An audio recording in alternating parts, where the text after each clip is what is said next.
High, আজ ছিল অগ্রহায়ণ মাসের শেষ সোমবার। আর এই শেষ সোমবারে কিন্তু ইতু পুজোর যে ঘট বসানো হয় সেটাই কিন্তু জলে দিয়ে আসতে হয়। তো সেই প্রসাদ খেয়েই আমি কিন্তু গিয়েছিলাম মার সাথে মাঠে। আমি কিন্তু এই রাস্তা দিয়ে প্রতিদিনই যাওয়া আসা করি, কিন্তু মাঠের ভিতরে আর আমার ঢোকা হয় না।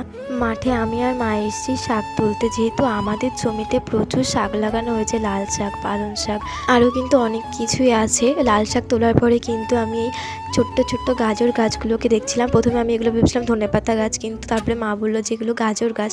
গাজর গাছে কিন্তু এখনও গাজর হয়নি, এখনও অনেক দেরি আছে। আর মা এদিকে কিছু পালং শাক তুলে নিল। তারপরে দেখো ছোট্ট ছোট্ট ধনেপাতা গাছগুলোকে আমি তুলে নিচ্ছিলাম। আর এই যে উচ্ছে গাছটা দেখছো, এর বীজ কিন্তু আমি এমনি টবে ছড়িয়ে রেখেছিলাম, তা থেকে চারা গাছ হয়ে গেছিলো। তারপর সেটা এনে মা মাঠে বসিয়েছিল। আমাদের কিন্তু শাক তোলা কমপ্লিট হয়ে গেছে।